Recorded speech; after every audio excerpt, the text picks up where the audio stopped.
Hi guys, we'll start with a broadcast section with no embargo, followed by an embargoed section for 10:30 p.m. No live tweeting during the broadcast section, and use the microphone provided, please, Gary. Hello, Ange. Thanks for your time. Hey, Gary. Team news, really. Sonny trained on Thursday, I think. Be available to start? Sonny got back on Wednesday. Did recovery on Thursday, but trained with the team today. So he trained. Biss trained. He obviously joined up as well this week. Lacelso trained this week. So I think the only ones still out are Solomon and Sessegnon at this stage. So with Sonny and Basuma, and to a lesser extent Lacelso, are they going to be available? Definitely. Sonny and Biss. They trained well. Gio trained all week, but he's obviously missed a fair bit of football, so we'll just have to see how he is, or whether we give him another week or not. So, correct me if I'm wrong, but I'm thinking this potentially could be the best you've been in terms of strength of squad players to select from for the whole of the season. Yeah, look, maybe the start of the season, first 2 or 3 games, I thought we kind of only sort of reference it from, kind of training and that, but it's probably the sort of for want of a better word, the healthiest squad we've had for quite a while anyway, yeah. That's a nice dilemma then, isn't it? Having a problem who to play rather than trying to find players to fill places. Much more preferable, yeah, absolutely. Can I ask you about Mickey van der Ven? He's sprinted his way into the record books, fastest player in Premier League history since records began, only 4 years, but that's all we got to go on. I guess you're not surprised. How important is that to you? Yeah, look, obviously we kind of knew what we were getting with Mickey from a physical perspective. There's plenty of evidence that we'd already seen that he was obviously his speed and his ability to recover was elite for sure. But then you still got to it's not just about running fast. No, I won't say it. Football's it'll get the headlines. Football's more than that. It's more than just speed of running. You've actually got to use that in the right way. And I've been really impressed with just the way he's adapted to Premier League football. He's up against the top strikers every week, and obviously he was out injured, but when he's played, and his ability to use that speed in such an effective way in terms of his defensive work, I think, has been outstanding for a young man in first year of. And don't forget, before he came to us, he's only had 1 year in the Bundesliga. So there's so much more to come from him. But I've been really pleased with just the way he's gone up to this level and used what he has as his strengths. I think I was in the Brentford game 10 days ago. He's only just really back from injury. Do you kind of grimace a bit when he injects that? No, you can't think of it that way. I mean, it's his game, and look, obviously, he had the injury at Chelsea. And there's always a possibility with, knock on wood, with high performing athletes. But he had a really good rehab program, and he hasn't missed a beat since he got back. And obviously, if we had more games in this period or shorter turnarounds, probably last week we kind of pushed it to the maximum with such a short turnaround between Brentford and Everton, but he got through it okay, and he's good to go. You were a defender. Did you have a touch of the Usain Bolts about you? Nah, I was quick. Don't look at me now, to be fair, but I was quick. It was one of my strengths. Thanks for asking, Gary. So, down to Vishali, please. Hi, Ange. I don't know how I'm going to follow that up, but just going back to Son, what kind of an example do you feel that he sets the team, given the fact that he had that disappointment against Jordan just a couple of days ago? He's had a long flight back from Qatar. He's already trained and he's made himself available for tomorrow's game. Yeah, well, I mean, it wouldn't surprise anyone to see him sort of, be like that. Look, he was very, very disappointed with Korea's exit because they haven't won it for quite a while, and after they got past Australia, they felt when you get to semi-final stage, you feel like you're so close. But anyone who watched the tournament, he gave everything. He gave everything for his nation, and he didn't leave anyone questioning his commitment to his country. He was spent by the end of it. But, I spoke to him not long after it, and he just, he was keen to come back, get amongst the boys again. And it's great to have him back here. And it didn't surprise me that, he came back and he wanted to train straight away and be available. That's why he is the person he is. And in terms of Brighton tomorrow, I mean, the game back in December was a crazy one, it's safe to say, 4-2. They have been quite up and down since that match. So what are you expecting from them? Yeah, look, I don't think too much different. I mean, I know their results haven't been great, but, the identity they have, the kind of football they play doesn't change, since Roberto's been there. And that's why they're such a challenging opponent, because irrespective of their form, that they're still going to go out there and be brave on the ball, play their football, try and dominate, and we've got to be ready for that. As you said, the last game was, pretty entertaining, and I'd suggest tomorrow won't be a dull affair either. And in terms of Roberto, he won't be available because he's got a touchline ban. How much of a difference does it make potentially when a manager's not available on the touchline? I don't know. We all like to think it makes a massive difference, or otherwise why are we in our jobs? Disappointing Roberto won't be there, because I've got a lot of time for him, and obviously I've got a great respect for him. But it's kind of the existence we have as managers these days. I think I'm one card away from sitting in the stands, so I shouldn't cast judgment on others. So, disappointing you won't be on the touchline, but hopefully I'll get to say hello to him at some point. And first of all, how are you? I'm very well, thank you. Thank you for asking. That's okay. Spurs this season have conceded a few goals late on in games, most notably last week at Wolves. How much is it now about your team not only getting in front in matches and asserting themselves, but also keeping that concentration right to the end? It's disappointing to concede goals late.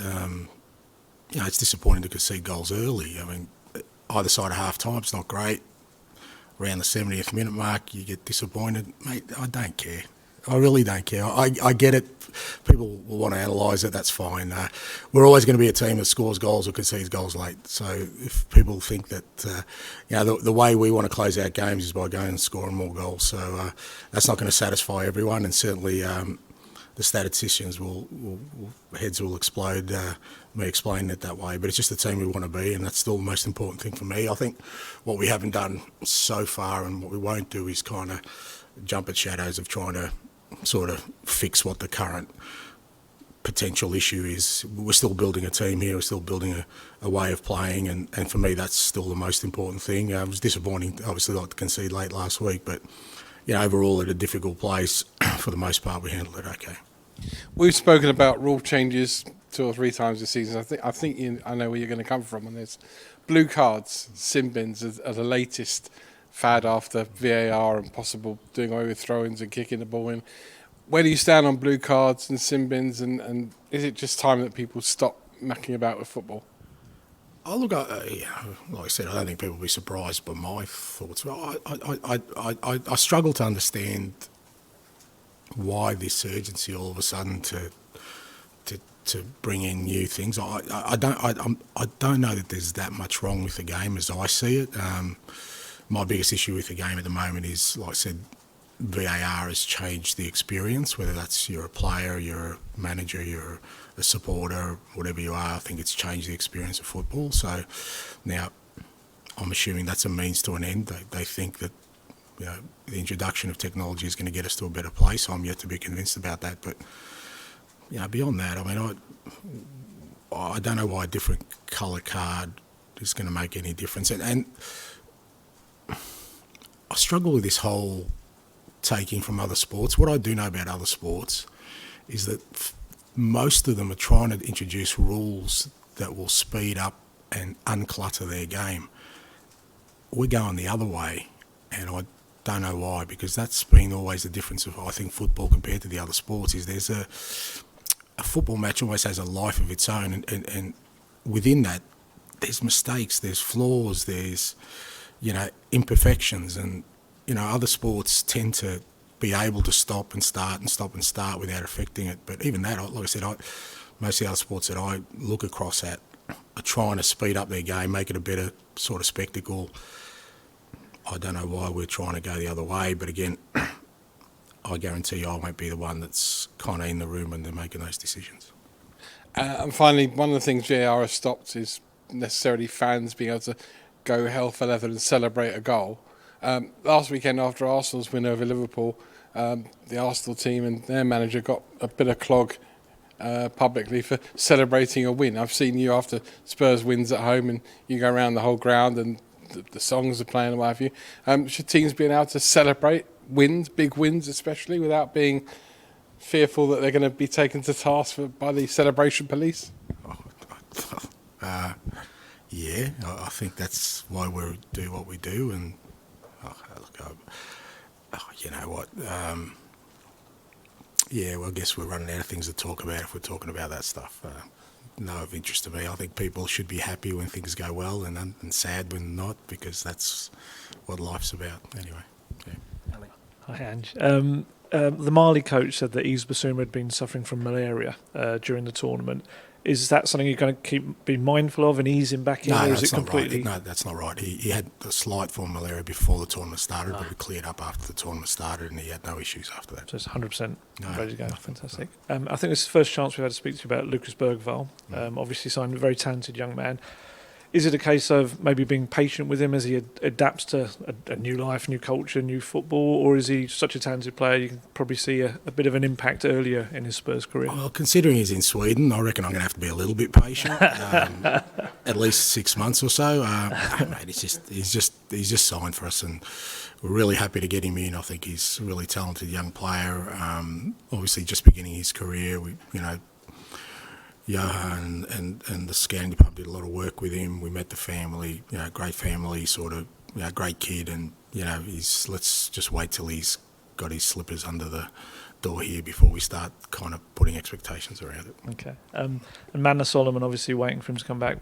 Is there any latest update? I think he had another procedure on Monday on his knee. Nothing major, but again, just sort of, obviously he still had a bit of a problem, so probably still looking at another 2-3 weeks for him. Thank you. Go and finish with George from the BBC, please. Angelo, sorry, I know Richarlison's been here a while, but his sort of Tottenham career has been stop-start. But now you've got him scoring and you've got Son back from the Asian Cup. I just wondered how pleasing that is for you, and what sort of how dangerous a partnership could that be for them two if they click, for the rest of the season? Just how good could that be for them two firing for you? Yeah, look, obviously very important. Richie's been, and look, we've needed Richie sort of step up in Sonny's absence, because Sonny was, until he left, I'd say he was pretty much the informed sort of attacking player in the competition in terms of his goals and assists and just his general play. So with him going, Richie's really taken on that responsibility, and as I said recently, not just his goals, but his general work rate, his general play with us has been really good. So he's in a great spot, and great to get Sonny back. And obviously, Timo's getting stronger, and we've still got Brendan and Decky and Kulusevski. So it's good. It's good. We've got some real strong options in that front third. We're going to need them, not just for starter games, but to be able to change games as well, just to be able to put players on who can make an impact. I think it's going to be important for us in this run-in. And just over the last 6 weeks, you've had various issues with players away, injuries. How well do you think the team have navigated this period for the last month? You're quite pleased with what you've got through? Yeah, it's been okay. From the point of view of the players have given absolute maximum, in terms of our football, it's been okay. Results have been okay, but I've sort of been at pains to say that along the way, it's just something we have to deal with, and we're going to have to deal with whether it's that or other issues moving forward. And I thought the group as a whole, dealt with it well. It could have been very easy for us to sort of fall into a bit of a hole or kind of make excuses, but kind of tried to maintain our standards. Didn't always reach them, but not for the want of trying. And like I said, those kind of things hopefully make you stronger moving forward. Okay, Dan, sorry to finish this section. Hi, Ange.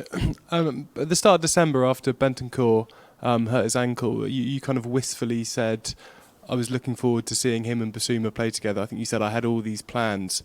Just wondered if you could kind of elaborate on how you see those two guys potentially working together. Yeah, look, at least there's that possibility now. I mean, we obviously, Biss started the season really well, and he had some disruptions, some of his own doing with suspensions, and then, Rodri sort of came back, and then he got injured, and then, when Rodri was up and running, then Biss and Pape left. I mean, it's not just about those two. It's just about that midfield mix. Matters has been out. We just got Matters back. It's just, we haven't had the luxury of sort of being able to kind of come up with different kind of variations of our midfield setup, because they're all unique in their skill set, and I think it gives us a real ability to tackle sort of different kind of challenges along the way. We've had Pierre obviously in there and Skippy as well. So, I just think for us now moving forward, as much as it's great they're available for games, it's just the level of our training is going to be so much better. And that for me is always the key. I still think training is the most important thing, part of what we do at the moment, apart from obviously prepare the guys. Our training levels, even today, this first days today, really, we've had everyone in. You can just see that, everyone pushes each other, the demands are greater, and that just means people raise their level. So whether that's Rodri and Biss, or, like I said, Pape, or Matters now is getting sort of, really good shape, or Pierre, Skippy, all these guys, Gio, when he's up and running, just gives us more sort of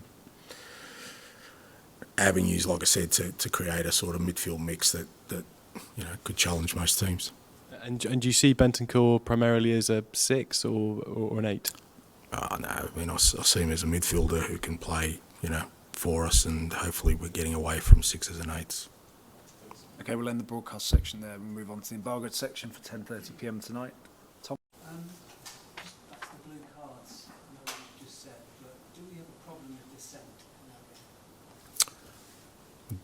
I don't think so, but there's a remedy for that already. Just show a yellow card or send someone off. It's there. It's in the rules. Like, how much you tolerate is really up to you. Adding another one, what's that going to do? Is that going to mean, is it degree of dissent, or is it any dissent, or is it kind of the magnitude of the dissent? Is it what you say? Is it what you do? So the remedy's already there. Now, if it's not being enforced to a level that people are satisfied, well, do that. That's the change you need to make. I don't know why. I mean, I don't want to talk too much about it, because I just, like I said, I'm in a different space in terms of where I think football's at. But one team being down to 10 men for 10 minutes, you know what it's going to do to our game? It's going to destroy it, mate. You're going to have one team just sitting there trying to waste time for 10 minutes waiting for a guy to come on. Like I said, every other game is trying to speed up. Every other sport is trying to declutter.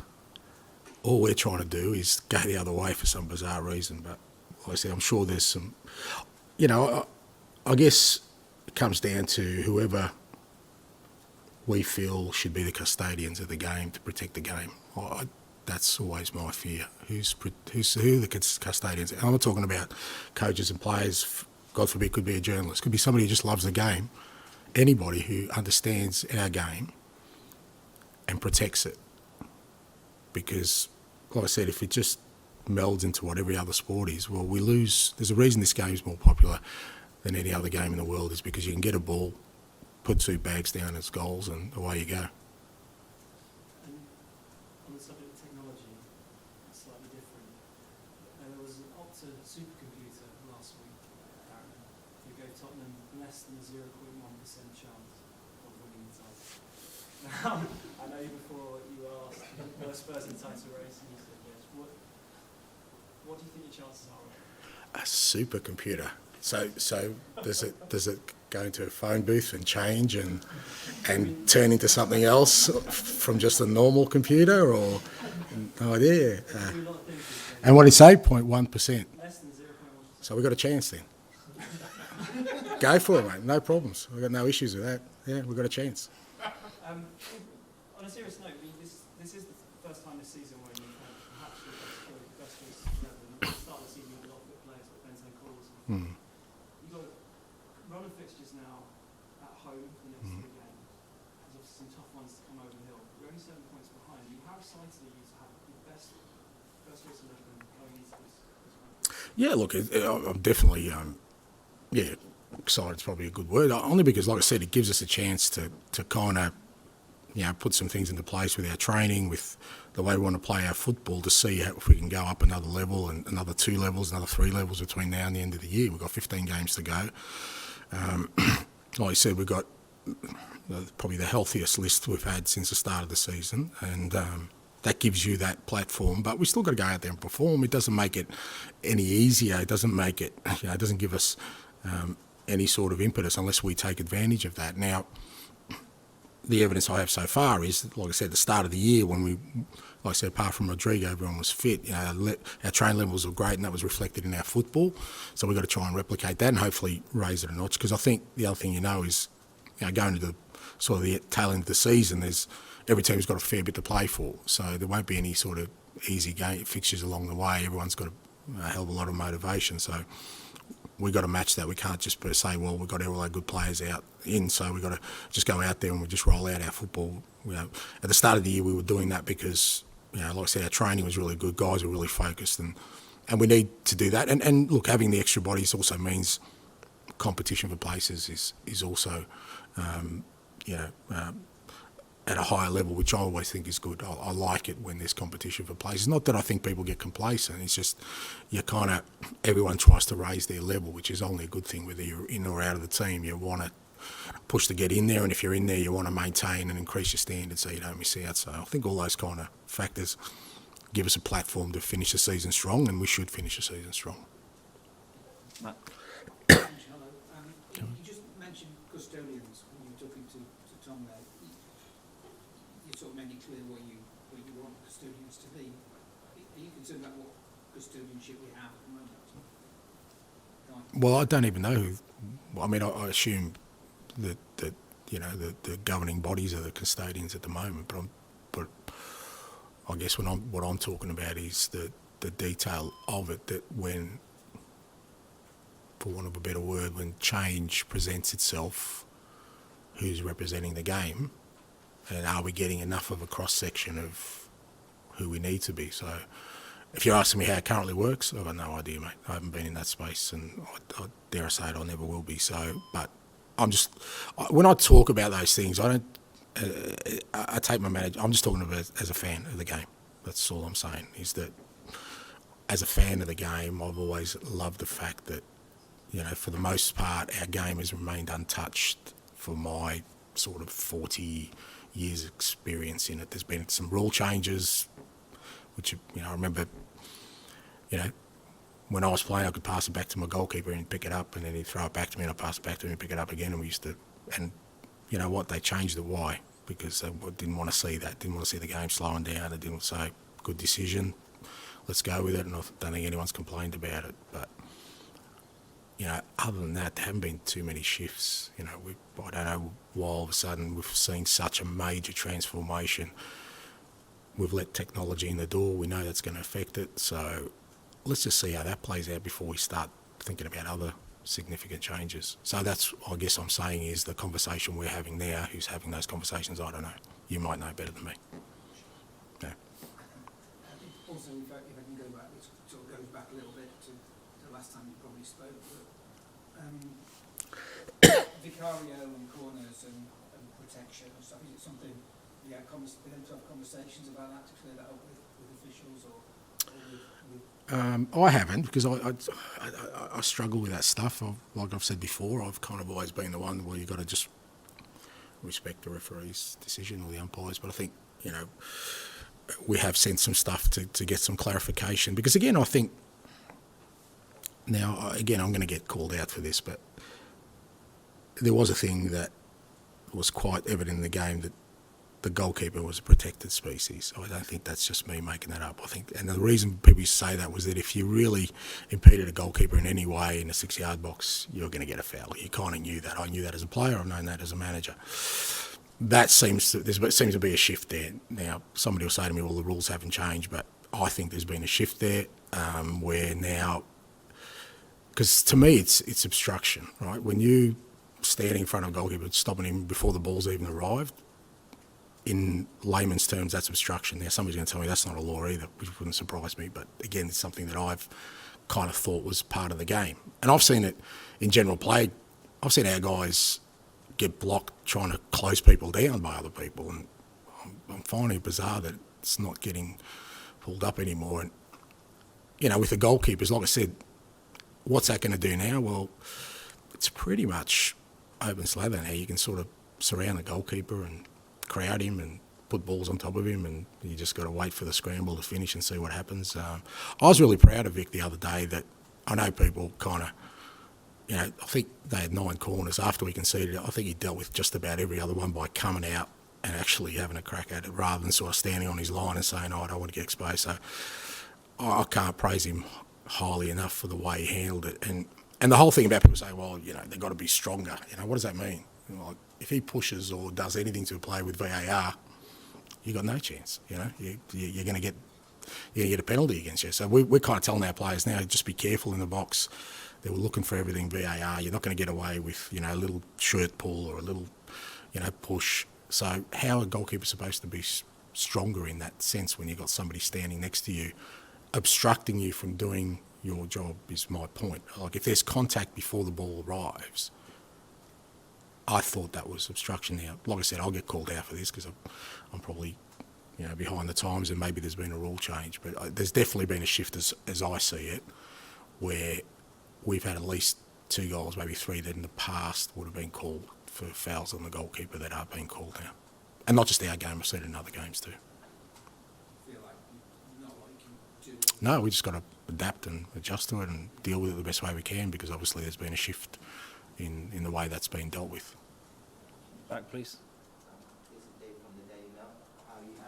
I'm good, thanks, mate. I would like to ask you, because you guys are taking on Brighton at home. Last time you guys took on Brighton, you guys lost last time out 4-2.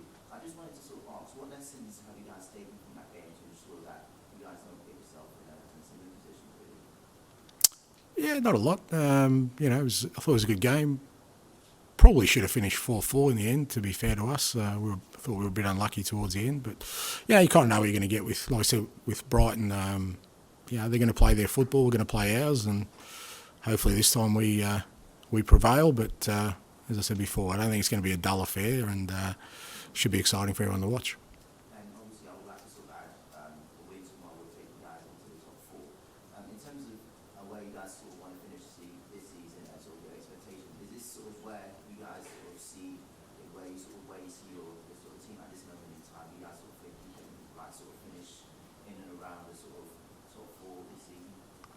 Well, I mean, according to the supercomputer, we've got a 0.00001% chance of winning it, mate. So until the supercomputer rules us out, we're going to just stay in there and see how we go. Okay. Thanks, mate. Alan, and then finish with Davide, please. Yeah. You touched on the broadcast about respect for Brighton's identity. Yeah. Do you see a lot of similarities with what you want wider something? A lot of the stats would suggest possession. Yeah. Yeah. There's probably similarities in there, but I think it's fair to say the approaches are probably different in terms of when you're looking at positioning of players and kind of the methodology of how we get from point A to B. But I think the underlying premise is that both teams would like to have dominance of the ball and like to sort of play through lines to get to your outcome. They're pretty aggressive on their press. So there are, absolutely, I think there's some synergy there in kind of the underlying philosophy, for want of a better word. But I think the actual detail of it, there are differences there, which is only natural, because I think I've said before that, you know, you can't just go along and copy other sort of methodologies. You've got to bring your own sort of spin on it and your own personality, and that's where the differences lie. So, you know, I think it wouldn't surprise me if there are underlying stats that are very similar, but how we get to that point, I think there is a difference between the two teams. In terms of you and Deserving, how you sort of helmed the wider club and the culture and things like that, it's becoming harder to do that across the management. It's taking Cotton's examples, leaving after 9 years, and you're kind of thinking these really long reigns are things in the past. So is that even more challenging, do you think, as the game progresses? It can be. I guess always felt with those kind of things, depends really on the manager and his, probably his brief, but also his kind of personality and how he wants to tackle the job. You know, for others, you know, they're more comfortable in a different space. Others feel like, you know, they're kind of the spokesman for the club and they take on that responsibility. I think, and like I said, a lot of that depends on kind of the club model and how they want.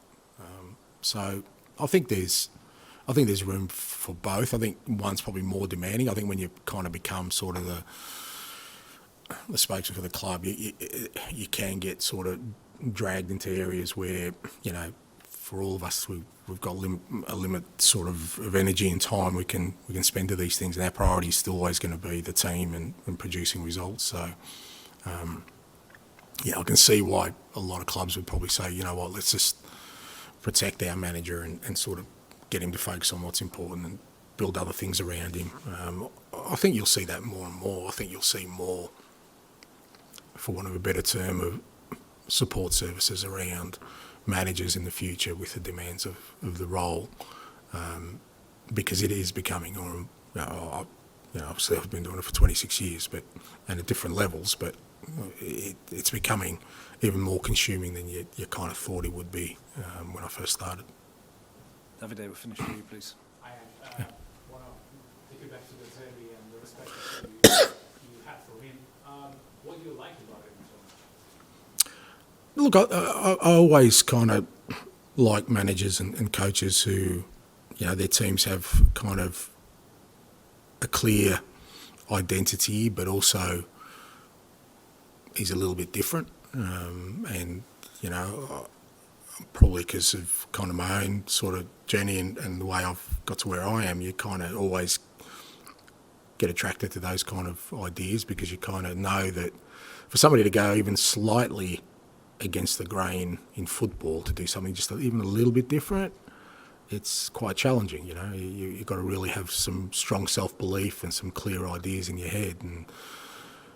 And with Roberto, you can see, I mean, even before he got to the Premier League, you know, as Sassuolo or Shakhtar, wherever he was, you could already see those, you know, elements of him doing things differently. And, you know, there are a lot of managers like that I always respect, because, like I said, it's very difficult even to go slightly against the grain in football, because you'll get questions straight away, you know, as to why you think you can do something differently and it's going to be better than what's happened before. So I've got respect for that.